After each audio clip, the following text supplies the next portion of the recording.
All right, so let's get started. Hi there, I'm Zoe Franciamone, a student currently studying psychology. I'm here with Dr. Mary McLaughlin, Executive Director of Cape Haven Inc., a nonprofit organization located in Auburn, New York that serves chronically homeless, disabled individuals. Dr. Mary is a rehabilitation psychologist with a background in behavioral science, neuroscience, and her areas of professional rehabilitation specialty include psychiatric disorders and brain injuries. Thank you, Zoe.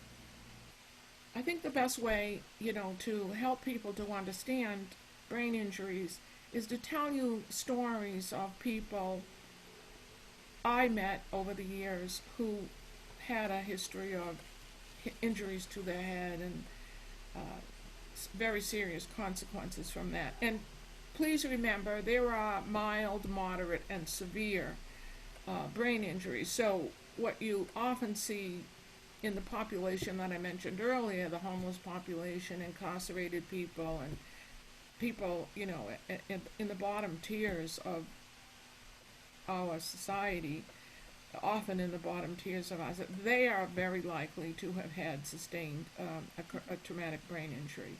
And one of the causes, of course, is unfortunately they get arrested frequently, and there's a lot of discussion right now about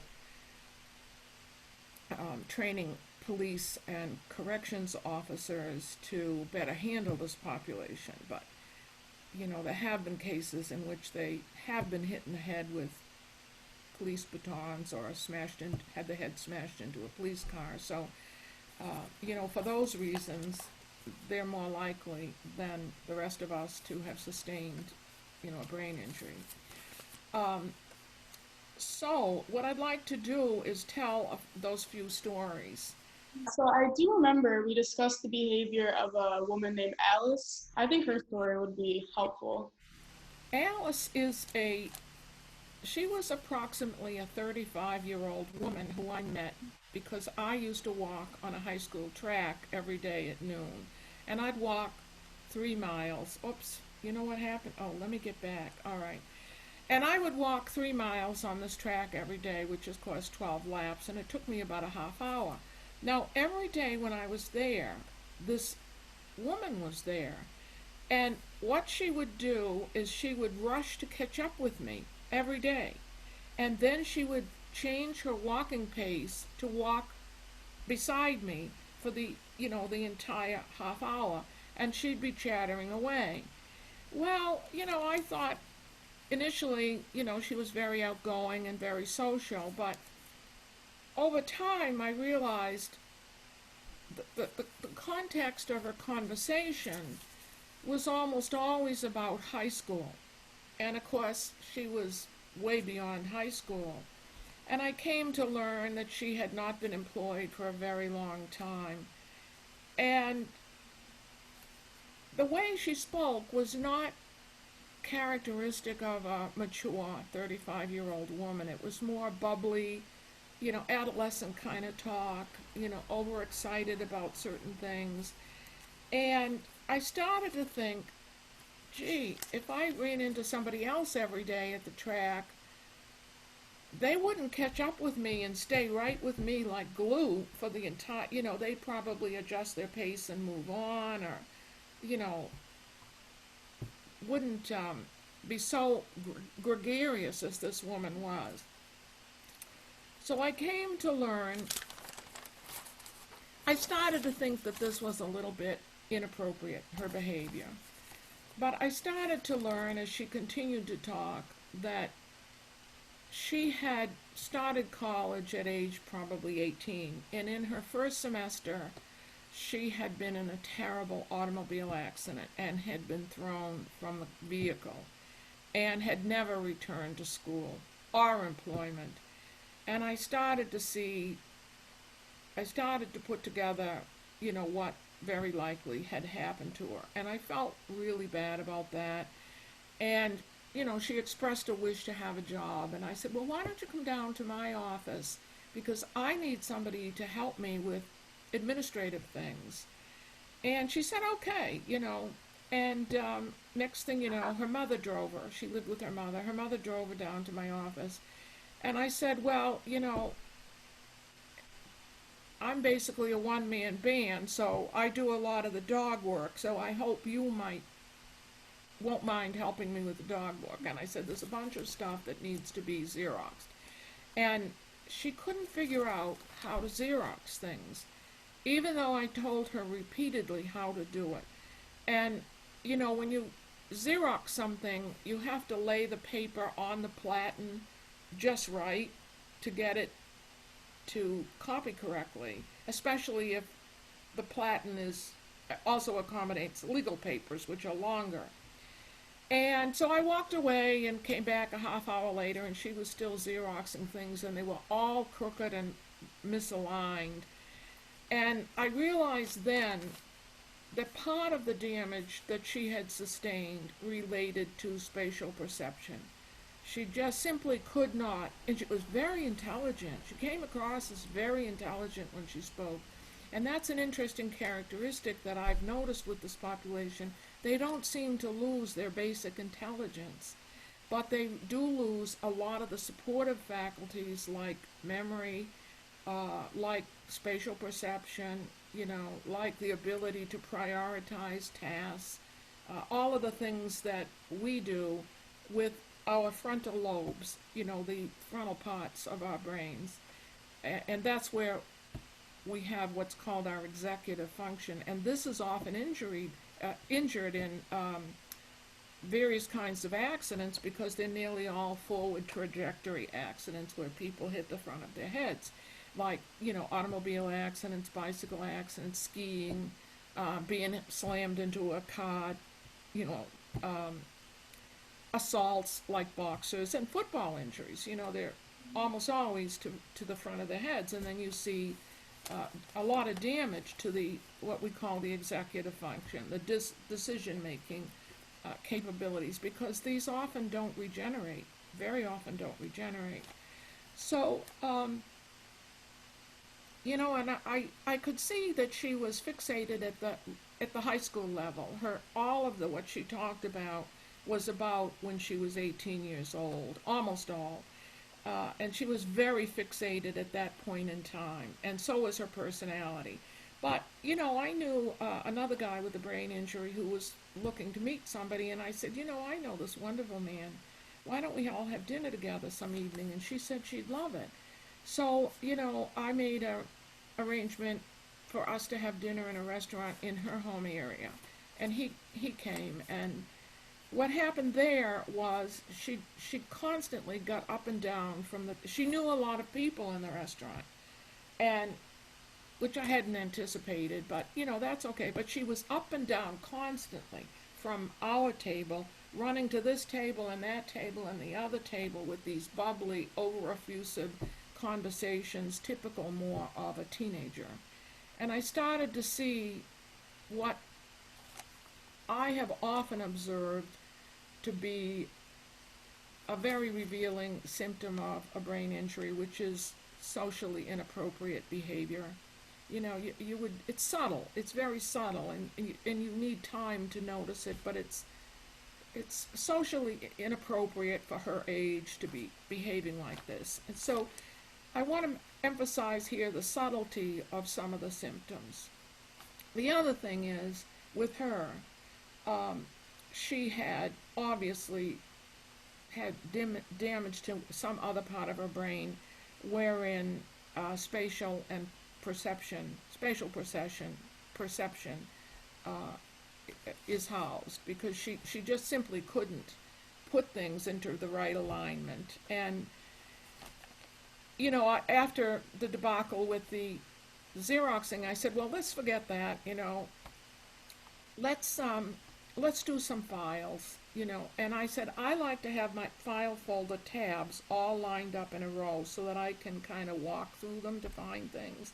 So here's a big pile of new file folders. So can you take those new file folders and just pull out the ones with the tabs on the left and put them all in a row? So I went away and left her with that task, and the same thing happened. when I came back, they were all over the place, and I could see that she just simply could not store that memory. So this is another thing that happens. Parts of the memory may be destroyed. Yeah, so earlier in the story, you said that Alice was injured in a car accident, correct? Yes. So it sounds to me like the behaviors you mentioned do suggest a brain injury, such as her fixation at the high school level, the inappropriate behavior at the track, and also the restaurant bouncing around. And then also the two examples you mentioned at the office, just the spatial perception, like she sustained an injury. Yes, yes. Now, there are numerous symptoms of brain injuries, and of course, we're not going to be able to cover them all in this short program. But I want to give people some indication of how subtle these things are, and that, you're not going to figure this out within a 10-minute interview with a new client. You're going to mostly see it over time.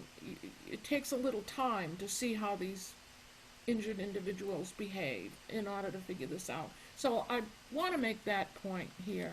Wasn't there another individual who was in a car accident? Dan. Yes, okay. Well, there were two of them actually, Dan and John. Well, let me tell you the story first about Dan. He had been injured in a high school automobile accident as well. When he was like, I think, a sophomore or a junior in high school, he was a passenger in a friend's vehicle. And after that accident happened, he just was in conflict with everybody. His family were very loving, but, it grew to the point where they just simply couldn't deal with him and, basically threw him out. And he was living in a kind of shabby apartment by himself, looking very disheveled. And, I came to know this family and they discussed him with me. And, I wanted to try to help him. And just because I wanted to do something for them if I could. So I said, why don't you ask him if he'd like to paint a couple of chairs, wooden chairs that I bought, Adirondack type wooden chairs with the paddle arms. They're usually sold in natural wood and then you paint them. And so she said, okay, he'd like to do that. And so he came over one day to my house and, brought the paint with him that I asked him to get. And spent the afternoon there painting those chairs. And he came across to me as a very lovely person. But as was Alice and John, but I was aware that he had a history of incredible anger management issues. And he was doing things that were very self-defeating, like if he became frustrated, he would beat up his car and put tremendous dents in his car and kick the wheels and ram things. And, his car ended up with a lot of damage that he literally himself inflicted upon it. And he was not able to stay in a number of apartments because when he became frustrated, he would beat up the refrigerator. And he was a strong guy, and he would do a lot of pull off the door, and he would throw the microwave oven on the floor out of the oven, out of the window. And, they just couldn't deal with it. And, one thing after another, he was just losing jobs and, getting into trouble and losing his apartment. And, so he continued to help at my house for many years. And, he was very calm when he was around us. But, basically this is my field, and I didn't do things to provoke him or to stimulate him. I was very calming as well. But, I was able to help him to go to go to college, and he went to learn a trade, and subsequently he took a job where he could be absolutely alone. In other words, he minimized all the frustration that he would be experiencing in his life. So he, I don't want to tell you exactly what he did because I don't want to identify him too much, but he did have a job where he was alone 99% of the time. And he also lived in an area where there was a lot of wilderness, which he loved.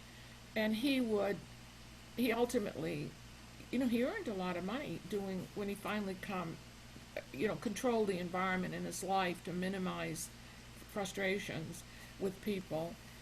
And he bought a house on 5 or 6 acres of land next to a lot of wilderness, and just basically has spent the rest of his life just reducing his interaction with people. What's interesting is he never got into fights with people. He didn't express this anger towards individuals. Thank goodness, or he would have been arrested probably a few times. But and he did ultimately, when he calmed his environment, he did ultimately, he's doing fine, but he's very much restricted his life. Let me tell you about John's. This is a very short story. Same thing with him. He had been injured in an automobile accident. He was about 35 years old also. And at that time, I lived in a townhouse development where the townhouses opened onto a grassy area, and there would be other townhouses on the other side. So I often chatted with a neighbor who lived across the green space. And he told me about his son who had been badly injured in a traffic accident, and the son didn't live there, and I had never been introduced to him, but I knew about him. And one day I heard a knock on my door, and I went and opened the door, and there was a man standing there who was about 35 years old, and he was holding on to the plastic things that hold together a 6-pack of beer.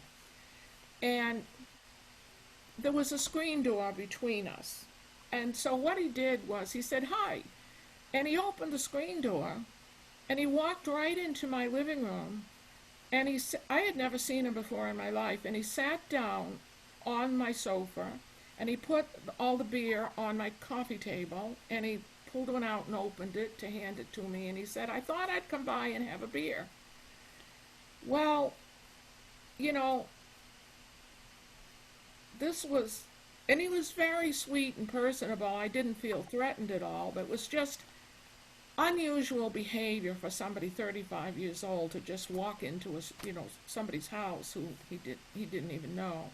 But that's another example of the kind of socially inappropriate behavior that you might see. And also, given his age, he might be more likely at his age to invite you for a cup of coffee somewhere, or for a glass of wine somewhere, than to just show up with a 6-pack of beer. I mean, that's kind of adolescent behavior. And I kind of thought, well, he's kind of seems to be fixated at the level of the accident as well. So his behavior, as far as punching his car, his fridge, is very self-destructive. But it seems like his injury must have been to the front of his head, because many of those injuries, the front is where we have the capacity to moderate our behavior. So. And he didn't have that, yes. Yeah. And it did not ever regenerate. What's sad about brain injuries, if you go and break your arm, it is likely to heal. And in fact, it's likely to be even stronger than it was before. But this is not what happens with brain injuries. A lot of the brain composition is destroyed, and it doesn't regenerate. So, like, those faculties are lost. Like, Alice couldn't store the memory of how I told her to lay those papers on the platen, and she couldn't store the memory to line all the file folders up one way. And that was never going to regenerate. It had already been like 18 years since the accident. So, a lot of these people end up like Dan. Their families just can't cope with it, and the next thing you know, they're out on the street. And then they get into the prison system, and they get arrested. There are so many people. Well, what we say is there is a large population of people with mental health disorders in the prison, but what I would be willing to bet a lot on, if I were a betting person, is that a lot of those people that they think have psychiatric disorders probably really have brain injuries. So those three cases are people that, I met in my life. And I told those stories because they are revealing of the kinds of behavior that you might see